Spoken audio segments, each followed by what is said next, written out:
Hello friends, welcome to mister 360 Kannadiga YouTube channel. Friends, KGF ಅಂದ ತಕ್ಷಣ ನಮಗೆ ಮೊದಲು ಜ್ಞಾಪಕ ಬರೋದೇ ರಾಕಿಂಗ್ ಸ್ಟಾರ್ ಯಶ್ ಅಭಿನಯದ KGF ಚಾಪ್ಟರ್ 1 ಆ್ಯಂಡ್ ಚಾಪ್ಟರ್ 2. ಯಾಕೆಂದರೆ ಎರಡು ಚಿತ್ರಗಳು ಭಾರತೀಯ ಚಿತ್ರರಂಗದಲ್ಲಿ ಹೊಸ ಮೈಲಿಗಲ್ಲನ್ನೇ ಸೃಷ್ಟಿಸಿದಂತಹ ಅದ್ಭುತ ಚಿತ್ರಗಳು. ಈ ಚಿತ್ರದಲ್ಲಿ ನಾಯಕರಾಗಿದ್ದಂಥ ಯಶ್ ಅವರು ತನ್ನ ತಾಯಿಗೆ ಕೊಟ್ಟ ಒಂದು ಮಾತಿಗಾಗಿ ಒಂದು ಚಿನ್ನದ ಸಾಮ್ರಾಜ್ಯವನ್ನು ಕಟ್ಟಲಿಕ್ಕೆ ಹೋಗ್ತಾರೆ. ಸೊ ಈ ಕಥಾಂಧರವನ್ನು ಹೊಂದಿದ್ದ ಈ KGF ಚಿತ್ರವು ಪ್ರೇಕ್ಷಕರ ಮನಸ್ಸು ಗೆಲ್ಲುವಲ್ಲಿ ಕೂಡ ಯಶಸ್ವಿಯಾಗಿತ್ತು. ಆದರೆ ಎಷ್ಟೋ ಜನ ಪ್ರೇಕ್ಷಕರು ಈ ಚಿತ್ರವು ಕೋಲಾರ್ ಗೋಲ್ಡ್ ಫೀಲ್ಡ್ ಮೈನ್ಸ್ನಲ್ಲಿ ನಡೆದಂಥ ಸತ್ಯ ಘಟನೆ ಆಧಾರಿತ ಚಿತ್ರ ಅಂತ ತಿಳ್ಕೊಂಡಿದ್ದಾರೆ. ಆದರೆ ಈ KGF ಚಿತ್ರಕ್ಕೂ ಕೋಲಾರ್ ಗೋಲ್ಡ್ ಫೀಲ್ಡ್ ಮೈನ್ಸ್ಗೂ ಯಾವುದೇ ಸಂಬಂಧವಿಲ್ಲ. KGF ಒಂದು ಕಾಲ್ಪನಿಕ ಚಿತ್ರವಷ್ಟೇ. ಇನ್ನು ಈ ಕೋಲಾರ್ ಗೋಲ್ಡ್ ಫೀಲ್ಡ್ ಮೈನ್ಸ್ನ ಬಗ್ಗೆ ಹೇಳಬೇಕಂದ್ರೆ ಈ ಜಾಗಕ್ಕೆ ತನ್ನದೇ ಆದಂಥ ಇತಿಹಾಸವಿದೆ. 90ರ ದಶಕದಲ್ಲಿ ಇಡೀ ವಿಶ್ವವೇ KGF ಮೈನ್ಸ್ನತ್ತ ತಿರುಗಿ ನೋಡಿದಂಥ ಚರಿತ್ರೆ ಇದೆ. ಈ ಕೋಲಾರ್ ಗೋಲ್ಡ್ ಫೀಲ್ಡ್ ಮೈನ್ಸ್ನ ಹಿಸ್ಟ್ರಿ ಯಾವ ಚಲನಚಿತ್ರಕ್ಕೂ ಕೂಡ ಕಡಿಮೆ ಇಲ್ಲ. ಈ KGF ಮೈನ್ಸ್ನ ಆರಂಭ ಮತ್ತು ಅಂತ್ಯದ ಹಿಸ್ಟ್ರಿ ಯಾರಿಗೂ ಕೂಡ ಅಷ್ಟು ತಿಳಿದಿಲ್ಲ. ಬೇರೆಯವರಿಗೆ ಯಾಕೆ, ಈ ಕೋಲಾರ್ ಗೋಲ್ಡ್ ಫೀಲ್ಡ್ಸ್ನಲ್ಲಿ ವಾಸಿಸುತ್ತಿರುವಂಥ ಎಷ್ಟೋ ಜನರಿಗೂ ಕೂಡ ಈ KGFನ ಹಿಸ್ಟ್ರಿ ಬಗ್ಗೆ ಗೊತ್ತಿಲ್ಲ. ಹಾಗಾದರೆ ಈ KGFನ ಹಿಸ್ಟ್ರಿ ಏನು? ಈ KGF ಮೈನ್ಸ್ನ ಪ್ರಾರಂಭಿಸಿದವರು ಯಾರು? ಈ KGF ಮೈನ್ಸನ್ನು ಭಾರತ ಸರ್ಕಾರ ತನ್ನ ಸುಪರ್ದಿಗೆ ತೆಗೆದುಕೊಂಡಿದ್ದು ಯಾವಾಗ? ಈ KGF ಅನ್ನು ಲಿಟ್ಲ್ ಇಂಗ್ಲೆಂಡ್ ಅಂತ ಕರೆಯೋದಕ್ಕೆ?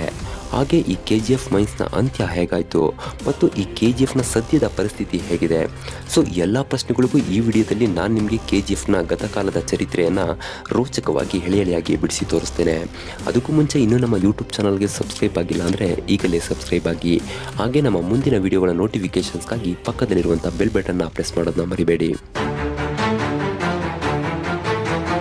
ಫ್ರೆಂಡ್ಸ್, KGF ಅಂದರೆ ಈ ಕೋಲಾರ್ ಗೋಲ್ಡ್ ಫೀಲ್ಡ್ಸ್ ಮೈನ್ಸ್ ಇರೋದು ಬ್ಯಾಂಗ್ಳೂರಿಂದ ಕೇವಲ 100 ಕಿಲೋಮೀಟರ್ ದೂರದಲ್ಲಷ್ಟೇ. ಕೋಲಾರ ಜಿಲ್ಲೆಯಲ್ಲಿರುವಂಥ ಈ ಜಾಗ ತಮಿಳುನಾಡು ಮತ್ತು ಆಂಧ್ರ ಪ್ರದೇಶದ ಗಡಿಯನ್ನು ಹಂಚಿಕೊಂಡಿದೆ. ಈ ಕೋಲಾರ್ ಗೋಲ್ಡ್ ಫೀಲ್ಡ್ಸ್ನಲ್ಲಿ ಗಣಿಗಾರಿಕೆ ಪ್ರಾರಂಭವಾಗಿದ್ದು ಸುಮಾರು 2000 ವರ್ಷಗಳ ಹಿಂದೆ ಅಂತ ಹೇಳಲಾಗುತ್ತೆ. ಆದರೆ ಅದಕ್ಕೆ ಪುಷ್ಟಿ ಕೊಡುವಂಥ ಯಾವುದೇ ಸಾಕ್ಷ್ಯಗಳಿಲ್ಲ. ಇದರ ನಡುವೆ ಮೈಸೂರು ಸಂಸ್ಥಾನದ ಸಮಯದಲ್ಲೂ ಕೂಡ ಈ KGFನಲ್ಲಿ ಚಿನ್ನದ ನಿಕ್ಷೇಪಗಳಿಗಾಗಿ ಹುಡುಕಾಟ ನಡೆಸಲಾಗಿತ್ತು ಅಂತ ಹೇಳಲಾಗುತ್ತೆ. ಆದರೆ ಆಗ ಚಿನ್ನದ ಗಣಿಗಾರಿಕೆ ಸಾಧ್ಯವಾಗಿರಲಿಲ್ಲ. ಯಾಕೆಂದರೆ ಚಿನ್ನದ ಗಣಿಗಾರಿಕೆ ಮಾಡಲು ಬೇಕಾದಂಥ ಸಲಕರಣೆಗಳು, ಟೆಕ್ನಾಲಜಿಗಳು ಆಗ ನಮ್ಮ ಭಾರತ ದೇಶದಲ್ಲಿ ಇರಲಿಲ್ಲ. ಆದ್ದರಿಂದ ಈ ಚಿನ್ನದ ಗಣಿಗಾರಿಕೆ ಬಗ್ಗೆ ತಲೆ ಕೆಡಿಸ್ಕೊಂಡಿರಲಿಲ್ಲ ಅಂತ ಹೇಳಲಾಗುತ್ತೆ. ಆದರೆ 18ನೇ ಶತಮಾನದಲ್ಲಿ ಅಂದರೆ 1804ನೇ ಇಸವಿಯ ಸಮಯದಲ್ಲಿ ಕೋಲಾರದ ಈ ಜಾಗದ ಮಣ್ಣಿನಲ್ಲಿ ಚಿನ್ನದ ನಿಕ್ಷೇಪ ಇರೋದ್ರ ಬಗ್ಗೆ ಜನ ಮಾತನಾಡ್ತಿರುವ ಬಗ್ಗೆ ಒಂದು ವರದಿ ಕೂಡ ಬರುತ್ತೆ. ಆಗಲೂ ಕೂಡ ಯಾರೂ ಕೋಲಾರದ ಈ ಜಾಗದ ಬಗ್ಗೆ ತಲೆ ಕೆಡಿಸ್ಕೊಂಡಿರಲ್ಲ. ಆದರೆ ಈ ವರದಿ ಬಂದ 67 ವರ್ಷಗಳ ನಂತರ ಅಂದರೆ 1871ನೇ ಇಸ್ವಿಯಲ್ಲಿ ಬ್ರಿಟಿಷ್ನ ನಿವೃತ್ತ ಸೈನಿಕರಾಗಿದ್ದಂಥ ಮೈಕಲ್ ಫಿಟ್ಸ್ ಗೆರಾಲ್ಡ್ ಅವರಿಗೆ ಕೋಲಾರದ ಮಣ್ಣಿನಲ್ಲಿ ಚಿನ್ನದ ನಿಕ್ಷೇಪ ಇರೋದ್ರ ಬಗ್ಗೆ ಜನ ಮಾತನಾಡ್ತಿರೋದ್ರ ಬಗ್ಗೆ ತಿಳಿಯುತ್ತೆ. ಅದಲ್ಲದೆ 1804ನೇ ಇಸ್ವಿಯಲ್ಲಿ ಬಂದಿದ್ದಂಥ ವರದಿಯನ್ನು ಕೂಡ ತರಿಸ್ಕೊಂಡು ಓದ್ತಾರೆ. ಆ ವರದಿಯನ್ನು ಓದಿದ ಮೇಲೆ ನಾನ್ಯಾಕೆ ಟ್ರೈ ಮಾಡಬಾರ್ದು ಅಂದ್ಕೊಂಡು ಬೆಂಗಳೂರಿನಲ್ಲಿ ವಾಸವಿದ್ದಂಥ ಮೈಕಲ್ ಫಿಟ್ಸ್ ಗೆರಾಲ್ಡ್ ಅವರು ಕೋಲಾರಕ್ಕೆ ಹೋಗ್ತಾರೆ. ಕೋಲಾರದ ಈ KGF ಪ್ರದೇಶಕ್ಕೆ ಬರುವಂಥ ಮೈಕಲ್ ಫಿಟ್ಸ್ ಗೆರಾಲ್ಡ್ ಅವರು ಅಲ್ಲಿ ಅನೇಕ ಟೆಸ್ಟಿಂಗ್ ಸರ್ವೆಗಳನ್ನ ಕೂಡ ಮಾಡ್ತಾರೆ. ಈ KGF ಮಣ್ಣಲ್ಲಿ ಚಿನ್ನದ ನಿಕ್ಷೇಪ ಇರೋದು ಖಾತ್ರಿಯಾದ ತಕ್ಷಣ 1875ನೇ ಇಸ್ವಿಯಲ್ಲಿ ಬ್ರಿಟಿಷ್ ಸರ್ಕಾರದ ಅನುಮತಿಯನ್ನು ಪಡೆದು ಇಲ್ಲಿ ಚಿನ್ನದ ಗಣಿಗಾರಿಕೆಯನ್ನು ಪ್ರಾರಂಭಿಸ್ತಾರೆ. ಹಾಗೆ ಅದರಲ್ಲಿ ಸಕ್ಸಸ್ ಕೂಡ ಆಗ್ತಾರೆ. ಆದರೆ ಈ ಗಣಿಗಾರಿಕೆಯನ್ನು ದೊಡ್ಡದಾಗಿ ಮುಂದುವರಿಸಲು ಮೈಕಲ್ ಫಿಟ್ಸ್ ಗೆರಾಲ್ಡ್ ಅವರ ಬಳಿ ಅಷ್ಟು ರಿಸೋರ್ಸ್ ಇರಲ್ಲ, ಅಂದರೆ ದುಡ್ಡಿರಲ್ಲ. ಆದ್ದರಿಂದ 1880ರ ಸಮಯದಲ್ಲಿ ಈ ಗಣಿಗಾರಿಕೆಯನ್ನು ಬ್ರಿಟಿಷ್ ಮೂಲದ ಜಾನ್ ಟೈಲರ್ಸ್ ಆ್ಯಂಡ್ ಸನ್ಸ್ ಎಂಬ ಸಂಸ್ಥೆಗೆ ಬಿಟ್ಟುಕೊಡ್ತಾರೆ.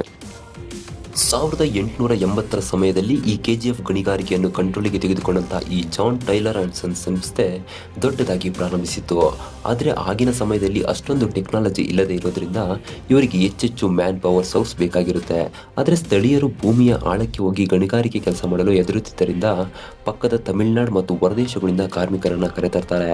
ಈ ಜಾನ್ ಟೈಲರ್ ಆ್ಯಂಡ್ ಸನ್ಸ್ ಎಂಬ ಸಂಸ್ಥೆ ಈ KGFನಲ್ಲಿ ಎಷ್ಟರ ಮಟ್ಟಿಗೆ ಗಣಿಗಾರಿಕೆ ಮಾಡ್ತಾರೆ ಅಂದರೆ ಒಂದು ಸಮಯದಲ್ಲಿ ವಿಶ್ವದಲ್ಲೇ ಅತಿ ಹೆಚ್ಚು ಚಿನ್ನ ಉತ್ಪಾದಿಸುವ ಗಣಿಗಾರಿಕೆಯಲ್ಲಿ KGF ಮೊದಲ ಸ್ಥಾನಕ್ಕೆ ಬಂದು ನಿಲ್ಲುತ್ತೆ.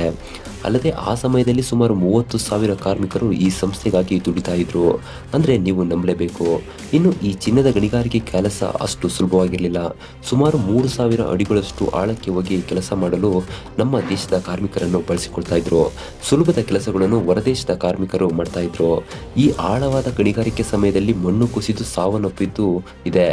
ಒಂದು ವರದಿಯ ಪ್ರಕಾರ ಹೇಳೋದಾದರೆ ಈ ಗಣಿಗಾರಿಕೆ ಆರಂಭದಿಂದ ಅಂತ್ಯದವರೆಗೂ ಸುಮಾರು 6,000 ಜೀವಗಳನ್ನು ಈ ಗಣಿ ಬಲಿ ತೆಗೆದುಕೊಂಡಿದೆ ಅಂದರೆ ನೀವು ನಂಬಲೇಬೇಕು. ಇನ್ನು KGFನಲ್ಲಿ ಗಣಿಗಾರಿಕೆ ಹೆಚ್ಚಾದಂತೆಲ್ಲ ಇಂಗ್ಲಿಷ್ ಅಫಿಷಿಯಲ್ಸ್, ಎಂಜಿನಿಯರ್ಸ್, ಇಂಗ್ಲಿಷ್ ತಂತ್ರಜ್ಞರ ಸಂಖ್ಯೆ ಹೆಚ್ಚುತ್ತಾ ಹೋಗುತ್ತೆ. ಅದರಲ್ಲೂ ಕೂಡ ಇಂಗ್ಲೆಂಡ್ ಮೂಲದ ಕಾನ್ವೆಲ್ ಜನರ ಪ್ರಮಾಣ ಇಲ್ಲಿ ಜಾಸ್ತಿ ಇತ್ತು. ಇದರಿಂದಾಗಿ KGF ಪ್ರದೇಶ ಒಂದು ದೊಡ್ಡ ಟೌನ್ಶಿಪ್ ಆಗಿ ಬೆಳೆದು ನಿಂತುಕೊಳ್ಳುತ್ತೆ. 90ರ ದಶಕದಲ್ಲಿ ದೊಡ್ಡ ಮಟ್ಟದಲ್ಲಿ ಮೂಲಭೂತ ಸೌಕರ್ಯಗಳನ್ನ ಇಲ್ಲಿ ನಿರ್ಮಾಣ ಮಾಡಲಾಯಿತು. ಹಾಸ್ಪಿಟಲ್, ಶಾಲೆ, golf club, swimming pool, social club ಹೀಗೆ ಅನೇಕ ಕಟ್ಟಡಗಳು ಇಲ್ಲಿ ತಲೆ ಎತ್ತಿದವು. ಇದಲ್ಲದೆ ಸುತ್ತಮುತ್ತಲಿನ ಅನೇಕ ಪ್ರದೇಶಗಳನ್ನು ಡೆವಲಪ್ ಮಾಡಿ ಆ ಪ್ರದೇಶಗಳಿಗೆ ಬ್ರಿಟಿಷ್ ಅಧಿಕಾರಿಗಳ ಹೆಸರು ಇಡಲಾಯಿತು. ಇದಲ್ಲದೆ ಆಂಡರ್ಸನ್ ಪೇಟೆ, ರಾಬರ್ಟ್ಸನ್ ಪೇಟೆ ಅಂತೆಲ್ಲ ಸಿಟಿಗಳಿಗೆ ಹೆಸರನ್ನು ಇಡಲಾಯಿತು. ಎಷ್ಟರ ಮಟ್ಟಿಗೆ ಅಂದರೆ ಇದನ್ನು ಲಿಟ್ಲ್ ಇಂಗ್ಲೆಂಡ್ ಅಂತಾನೆ ಕರೆಯಲಾಗ್ತಿತ್ತು.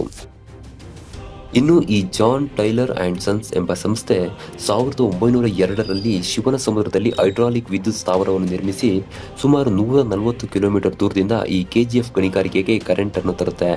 ಆಗಿನ ಸಮಯದಲ್ಲಿ ಭಾರತದ ಯಾವುದೇ ಪ್ರದೇಶಗಳಿಗೂ ಕೂಡ ಕರೆಂಟ್ ಪೂರೈಕೆ ಇರೋದಿಲ್ಲ.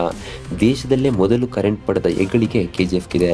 ಹಾಗೆ ವಿಶ್ವದಲ್ಲೇ ಮೊದಲು ಕರೆಂಟ್ ಬಳಸಿ ಗಣಿಗಾರಿಕೆ ಮಾಡಿದ ಹೆಗ್ಗಳಿಕೆ ಕೂಡ KGFಗೆ ಇದೆ. ಇನ್ನು ಭಾರತಕ್ಕೆ ಸ್ವತಂತ್ರ ಬಂದ ನಂತರವೂ ಕೂಡ ಈ ಜಾನ್ ಟೈಲರ್ ಆ್ಯಂಡ್ ಸನ್ಸ್ ಸಂಸ್ಥೆ ಗಣಿಗಾರಿಕೆಯನ್ನು ಮಾಡ್ತಾ ಇರುತ್ತೆ. ಆದರೆ 1956ರ ಸಮಯದಲ್ಲಿ ಭಾರತ ಸರ್ಕಾರ ಈ KGFನ ಚಿನ್ನದ ಗಣಿ ಪ್ರದೇಶವನ್ನು ತನ್ನ ಸುಪರ್ದಿಗೆ ತೆಗೆದುಕೊಂಡು ಇದಕ್ಕೆ BGML ಎಂದು ಮರುನಾಮಕರಣ ಮಾಡಿ ಸರ್ಕಾರ ಅಧೀನದಲ್ಲಿ ಗಣಿಗಾರಿಕೆಯನ್ನು ಪ್ರಾರಂಭಿಸುತ್ತೆ.